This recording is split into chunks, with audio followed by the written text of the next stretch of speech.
ರೇವಣ್ಣ ಕೇಸನ್ನ ಎಸ್ಐಟಿಗೆ ನೀಡಿದ್ದೇವೆ, ಅದು ತಮ್ಮ ಪಾಡಿಗೆ ಕೆಲಸ ಮಾಡ್ತಾ ಇದೆ ಅಂತ ಮುಖ್ಯಮಂತ್ರಿ ಸಿದ್ದರಾಮಯ್ಯ ಹೇಳಿದ್ರು. ಬೆಳಗಾವಿ ಜಿಲ್ಲೆ ಗೋಕಾಕ್ನಲ್ಲಿ ಮಾತನಾಡಿದ ಅವರು ಮಾಜಿ ಸಿಎಂ ಕುಮಾರಸ್ವಾಮಿ ಆರೋಪಕ್ಕೆ ತಿರುಗೇಟನ್ನ ನೀಡಿದ್ರು. ಎಸ್ಐಟಿ ಸಾಂವಿಧಾನಿಕ ಸಂಸ್ಥೆ, ವೈಯಕ್ತಿಕವಾಗಿ ನಾನು ಅದರ ಬಗ್ಗೆ ಮಾತನಾಡುವುದಿಲ್ಲ ಅಂತ ಹೇಳಿದ್ರು.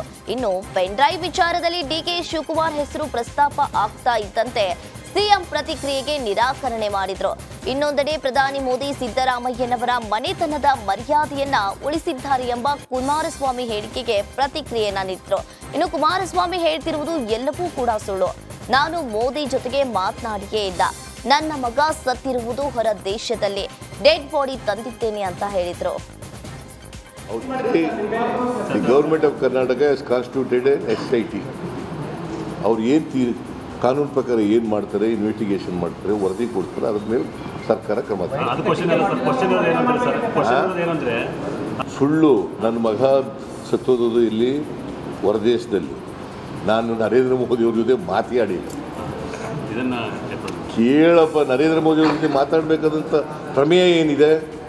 ಅವನು ಸತ್ತೋದ, ಡೆಡ್ ಬಾಡಿ ತಗೊಬಂದು ಇಲ್ಲಿಗೆ ನಮ್ಮ ದೇಶಕ್ಕೆ, ಆಯಿತು ಅಷ್ಟೇ. ರಾಕೇಶ್ ಅದನ್ನು ಸುಳ್ಳು ಈ ಥರ ಎಲ್ಲ ಹೇಳೋ. ನಾನು ನರೇಂದ್ರ ಮೋದಿ ಜೊತೆಲೂ ಮಾತಾಡಿಲ್ಲ, ಯಾರ ಜೊತೆಲೂ ಮಾತಾಡಿಲ್ಲ, ಕೇಂದ್ರದವ್ರ ಜೊತೆ.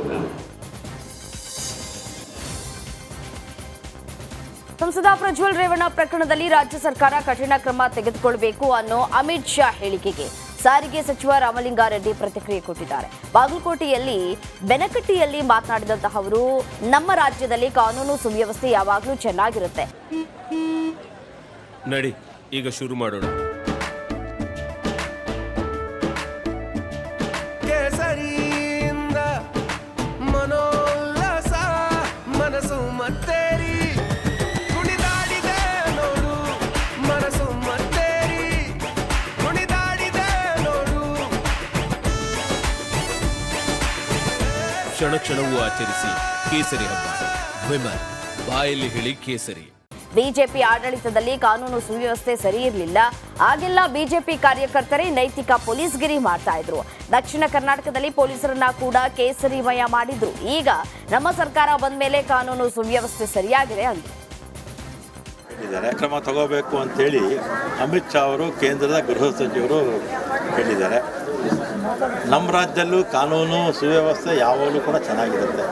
ಹಿಂದೆ ಬಿಜೆಪಿ ಆಡಳಿತದಲ್ಲಿ ಕಾನೂನು ಸುವ್ಯವಸ್ಥೆ ಸರಿ ಇರಲಿಲ್ಲ. ಅವಾಗೆಲ್ಲ ಬಿಜೆಪಿ ಕಾರ್ಯಕರ್ತರೇ ಪೊಲೀಸ್ ನೈತಿಕಗಿರಿ ಮಾಡ್ತಾಯಿದ್ರು. ನಮ್ಮ ಪೊಲೀಸ್ಗೆ ದಕ್ಷಿಣ ಕನ್ನಡದಲ್ಲಿ ಸಫ್ರಾನ್ ಇದು ಹಾಕ್ಬಿಟ್ಟಿದ್ರು, ಶಾಲುಗಳು ಹಾಕ್ಬಿಟ್ಟಿದ್ರು. ಬರೀ ಪೊಲೀಸ್ನೆಲ್ಲ ಕೂಡ ಕೇಸರಿಮಯ ಮಾಡಿದರು. ಆಗ ಲಾ ಆ್ಯಂಡ್ ಆರ್ಡರ್ ಸರಿ ಇರಲಿಲ್ಲ. ಈಗ ನಮ್ಮ ಸರ್ಕಾರ ಬಂದ ಮೇಲೆ ಲಾ ಆ್ಯಂಡ್ ಆರ್ಡರ್ ಚೆನ್ನಾಗಿದೆ. ಯಾವುದೇ ಮಹಿಳೆಯರಂತಲ್ಲ, ನಮ್ಮ 6.5 ಕೋಟಿ ಜನ ಏನಿದ್ದಾರೆ ಎಲ್ರಿಗೂ ಕೂಡ ರಕ್ಷಣೆ ಕೊಡುವಂಥ ಕೆಲಸ.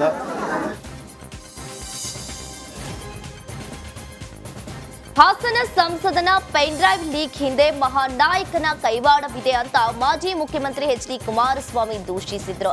ಆ ಹೇಳಿಕೆಗೆ ಸಾರಿಗೆ ಸಚಿವ ರಾಮಲಿಂಗಾರೆಡ್ಡಿ ತಿರುಗೇಟನ್ನ ಕೊಟ್ರು. ಅವುಗಳನ್ನ ಯಾರು ರೆಕಾರ್ಡ್ ಮಾಡಿಕೊಳ್ತಾರೆ? ಯಾರೋ ಮಹಾನಾಯಕ ಹೋಗಿ ಮಾಡೋಕ್ಕಾಗುತ್ತಾ?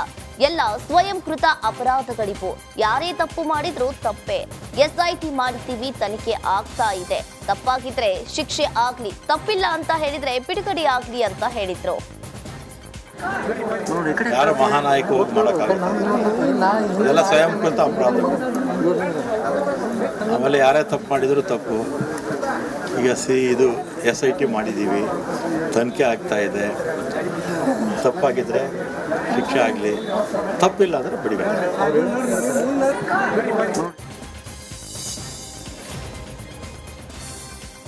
ಹಾಸನ ಸಂಸದನ ಪೆನ್ ಡ್ರೈವ್ ವಿಚಾರಕ್ಕೆ ಸಾರಿಗೆ ಸಚಿವ ರಾಮಲಿಂಗಾರೆಡ್ಡಿ ಪ್ರತಿಕ್ರಿಯೆ ಕೊಟ್ಟಿದ್ದಾರೆ. ಬಾಗಲಕೋಟೆ ಜಿಲ್ಲೆ ಬೆನಕಟ್ಟಿಯಲ್ಲಿ ಮಾತನಾಡಿದ ಅವರು, ಕಾಂಗ್ರೆಸ್ ಸಂಸದನ ಮೇಲೆ ಈ ರೀತಿ ಆಪಾದನೆ ಬಂದಿದ್ರೆ ಬಿಜೆಪಿಗರು ಸುಮ್ಮನೆ ಇರ್ತಾ ಇದ್ರ?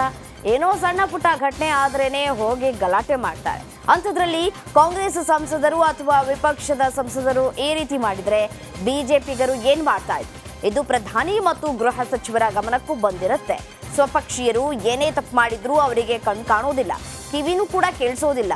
NIA ಇದೆ, CBI ಇದೆ, ಅವರೇ ಪ್ರಜ್ವಲ್ ಕೇಸ್ ತೆಗೆದುಕೊಳ್ಳಿ ಅಂತ ರಾಮಲಿಂಗಾರೆಡ್ಡಿ ಸವಾಲ್ ಹಾಕಿದ್ದಾರೆ.